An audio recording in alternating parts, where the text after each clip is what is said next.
memimpin kegiatan pembelajaran dengan memimpin doa. Siapa Yolan? Ya, silakan.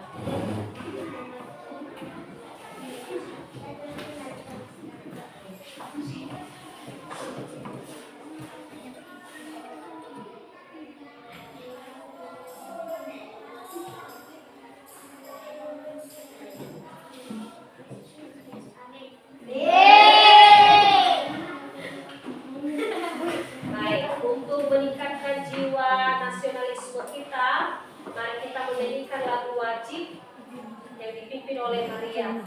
Maria, silakan.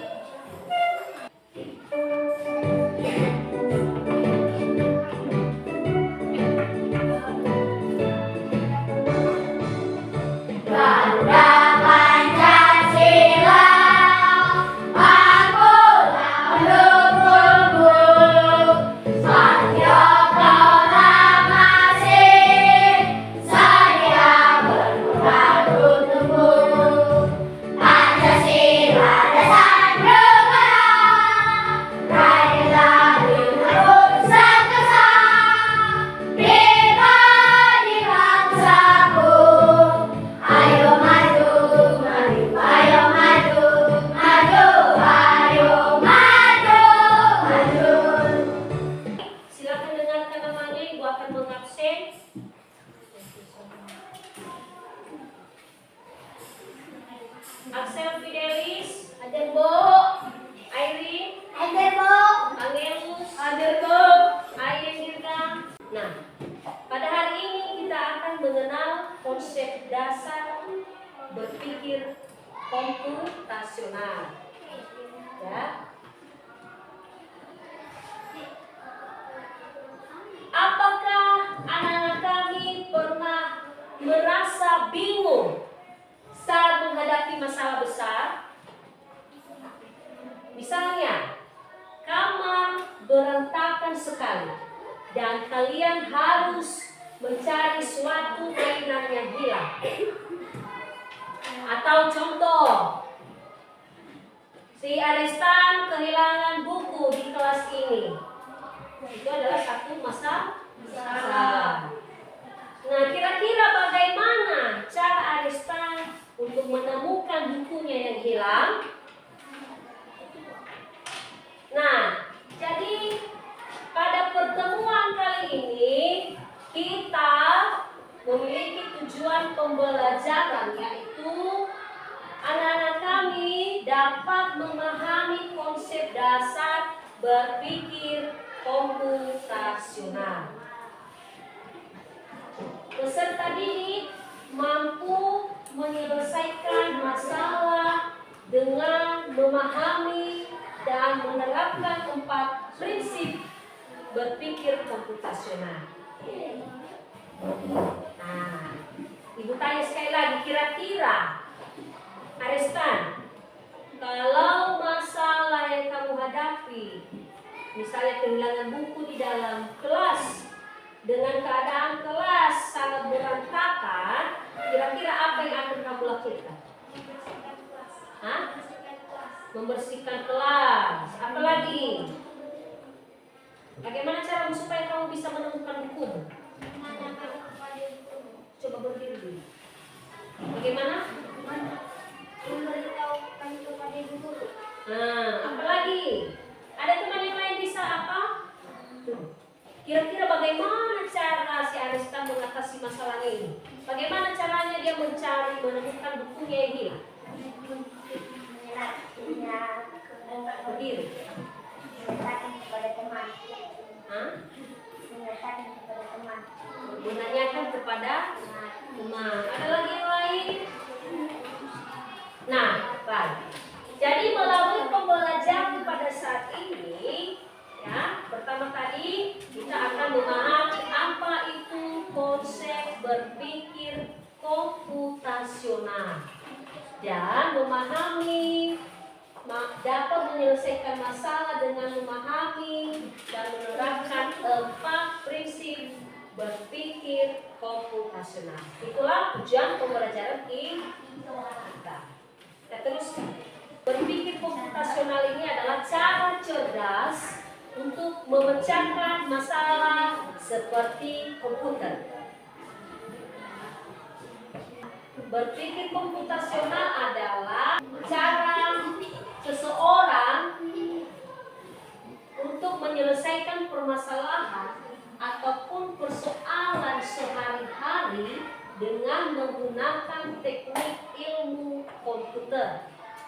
Nah, dengan demikian, berpikir komputasional itu merupakan kemampuan menyusun solusi secara logis dan sistematis sehingga dapat diproses oleh manusia. Nah, berarti berpikir komputasional ini adalah cara manusia untuk menyelesaikan masalah, ya, layaknya seperti komputer. Setiap kita mengalami masalah. Pernah tidak? Pernah ya? Ada kami pernah mengalami masalah. Nah, jadi ada 4 pilar, ada 4 prinsip berpikir komputasional.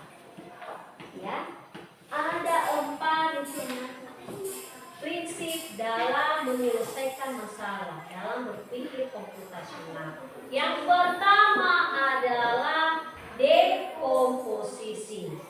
Yang kedua, pengenalan pola. Ketiga, abstraksi dan algoritma. Keempat prinsip ini sudah tersusun secara sistematis. Ya, ini adalah langkah-langkah di dalam menyelesaikan masalah. Apa manfaat berpikir komputasional? Halo, manfaat berpikir komputasional. Yang pertama, melatih kemampuan berpikir logis dan sistematis. Kedua, membantu perencanaan sesuatu dengan lebih efektif dan efisien. Ketiga, membuat kita menjadi pemecah masalah yang lebih baik. Sekali lagi, ada 4 prinsip berpikir komputasional. Yang pertama apa? Dekomposisi.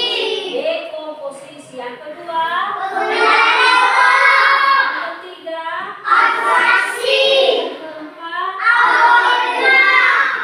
Keempat prinsip ini adalah metode kita dalam memecahkan masalah, dalam menghadapi tantangan. Ya, simak videonya ya. Ini adalah contoh berpikir komputasional di dalam kehidupan sehari-hari.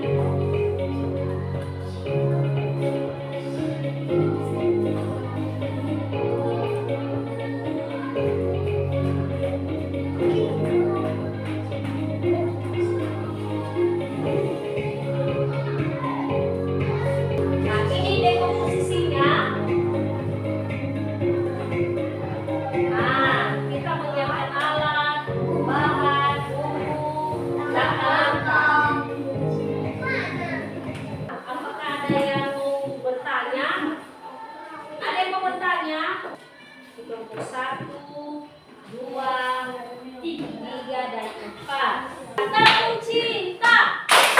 Di hatiku ada cinta. Cinta kecil, cinta sedang, cinta besar, cinta semua. Nah, itu akan memberikan lebar kerja anak-anak kami. Ya, silakan dibahas nanti.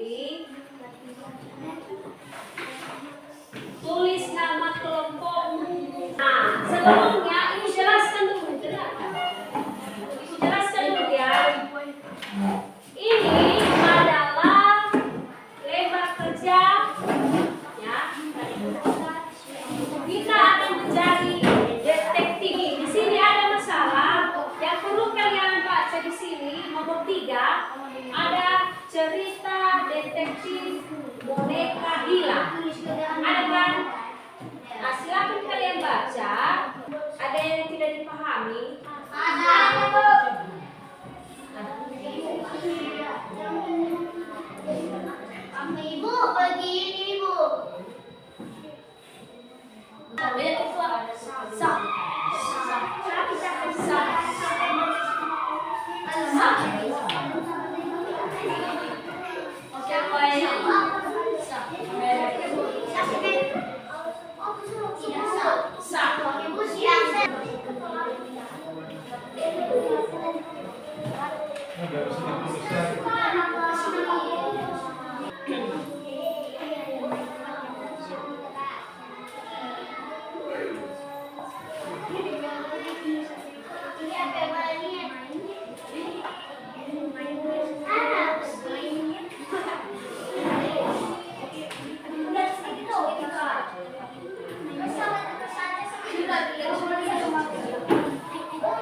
harus menargetkan tentang kerja kami akan lebih dari sininya.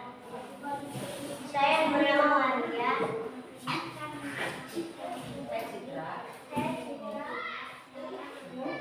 Saya Aksen. Saya bernama Istan.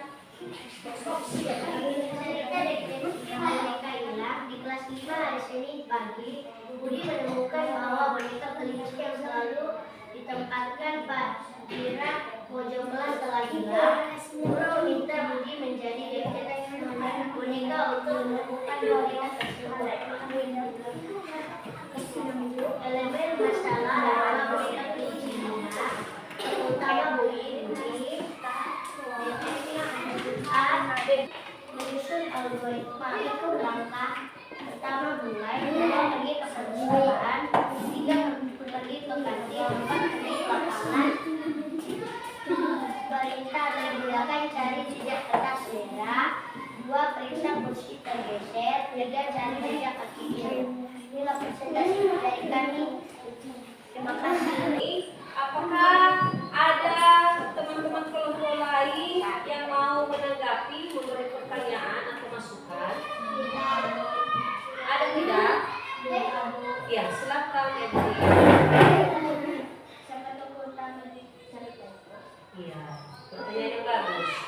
Baik, kelompok pelangi, siapakah tokoh utama dalam cerita detektif boneka hilang tersebut? Budi. Iya, betul sekali, Budi. Ya. Salut, salut. Salut, salut, salut. Salut, salut. Salut. Baik. Kami akan mempresentasikan hasil kerja.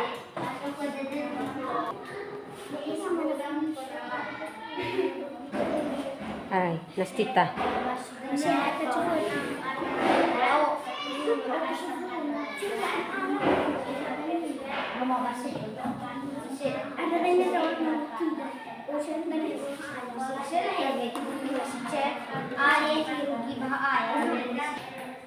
Baik, apakah ada pertanyaan dari kelompok lain untuk menanggapi hasil presentasi kelompok bunga? Ya, Maria silakan. Apa langkah-langkah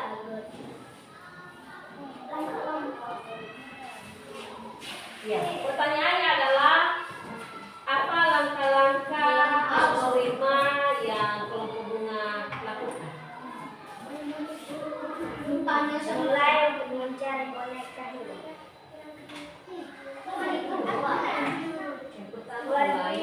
Satu, mulai untuk mencari boneka hilang. Dua, pergi ke perpustakaan cari jejak kertas merah. Tiga, pergi ke kantin periksa kursi tergeser. Empat, pergi ke lapangan cari jejak kaki biru. Lima, jika semua tempat sudah diperiksa cari diulang peralatan tempat terakhir. Enam, selesai boneka sudah ditemukan. Bagaimana? Apa yang paling menantang saat membuat algoritma?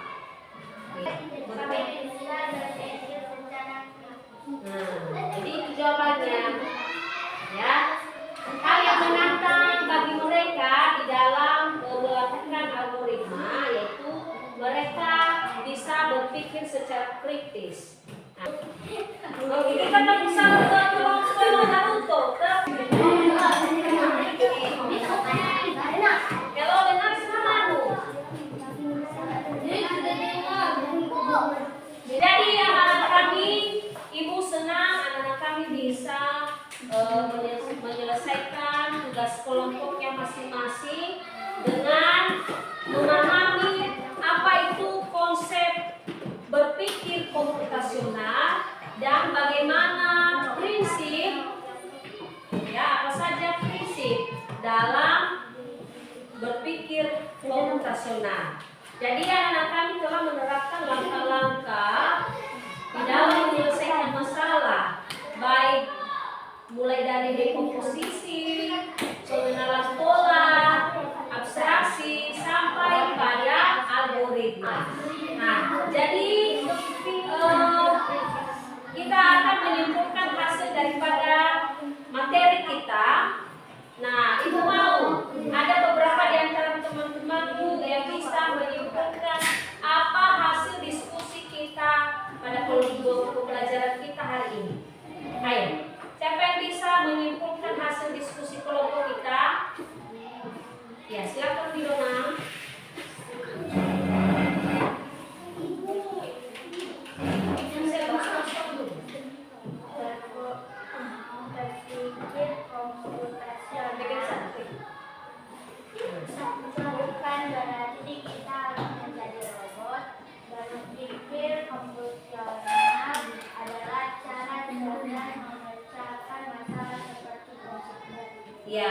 sekali. Baik, silakan. Tepuk tangan bagaimana? Nah, jadi berpikir komputasional tidak menuntut kita harus menjadi robot, tetapi berpikir komputasional itu adalah suatu cara untuk cara cerdas di dalam menyelesaikan masalah. Baik, silakan. Berpikir komputasional adalah kemampuan berpikir yang dapat menyelesaikan masalah secara logis dan sistematis. Ya, betul sekali.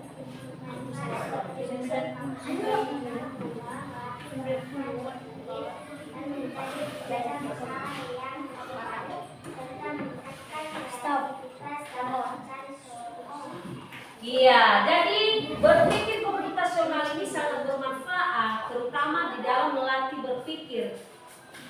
Ya, kita dilatih untuk berpikir. Tadi anak-anak kami menyelesaikan LKPD yang ibu bagi, tentunya melatih berpikir, iya tidak? Ya kan? Kalian berpikir, bagaimana caranya supaya kami bisa menemukan boneka yang hilang itu? Kira-kira gimana boneka hilang itu ya? Itu melatih kalian berpikir. Kemudian manfaatnya lagi, anak-anak kami bisa menjadi pemecah masalah yang baik. Kemudian meningkatkan kreativitas kamu. Dan terakhir, ya, berpikir komputasional ini ya sangat berguna dimanapun kita berada dalam bidang apapun. Setelah kita memahami pembelajaran hari ini, kita akan melakukan refleksi, ya. Kira-kira apa hal baru yang kamu pelajari pada hari ini? Saya belajar pada pagi ini berpikir komputasional dan memecahkan langkah-langkah Dalam memecahkan masalah dalam kehidupan sehari-hari. dalam kehidupan sehari-hari dan berpikir komputasional adalah sebagai bermanfaat pada sehari-hari. Tepuk tangan buat. Baik anak-anak kami, ibu senang ya anak-anak kami bisa mengikuti pembelajaran pada hari ini. Baik, terima kasih kepada anak-anak kami yang sudah mengikuti pembelajaran dengan baik, yang sudah melakukan kerjasama diskusi kelompok dengan baik, ya. Dan minggu depan kita akan bertemu lagi dengan materi baru. Halo, minggu depan kita akan bertemu kembali dengan materi baru, yaitu berpikir komputasional sebagai dasar dalam coding dan kecerdasan artifisial. Baik. Demikian pertemuan kita pada hari ini.